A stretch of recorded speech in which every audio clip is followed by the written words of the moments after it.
জন শ্ৰীমন্ত শংকৰদেৱ সংঘৰ অধিৱেশনৰ আজি অন্তিম দিন লোকে লোকাৰণ্য হৈ পৰিছে অধিৱেশনস্থলী অসমৰ বিভিন্ন স্থানৰ পৰা লাখ লাখ ভকত বৈষ্ণৱেৰে ভৰি পৰিছে অধিৱেশনস্থলী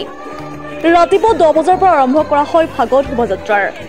27 নম্বৰ ৰাষ্ট্ৰীয় ঘাইপথেৰে ৰঙিয়া চহৰৰ মাজেৰে উলিওৱা হয় এই যাত্ৰা মুকলি সভাত অংশগ্ৰহণ কৰে মুখ্যমন্ত্ৰী হিমন্ত বিশ্ব শৰ্মাৰ লগতে মন্ত্ৰী ৰঞ্জিত দাস জয়ন্ত মল্ল বৰুৱা সাংসদ ভুৱনেশ্বৰ কলিতা বিধায়ক ভৱেশ কলিতা দিগন্ত কলিতাকে আদি কৰি বিভিন্ন ব্যক্তিসকলে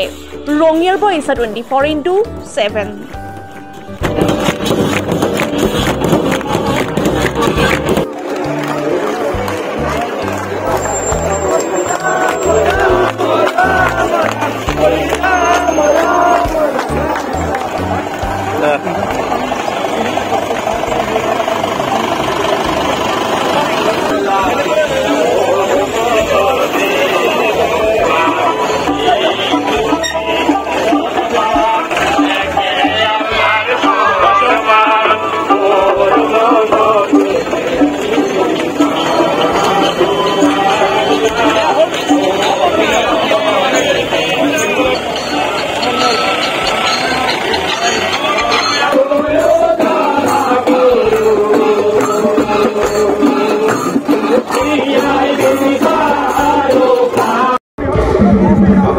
মহাপুৰুষ শ্ৰীমন্ত শংকৰদেৱৰ আদৰ্শৰে উজ্জীৱিত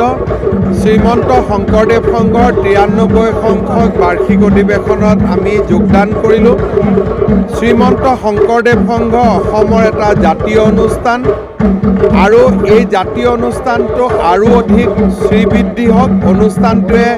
জাতিটোক আগুৱাই লৈ যাওক পথ প্ৰদৰ্শন কৰক তাকে মই কামনা কৰিছোঁ।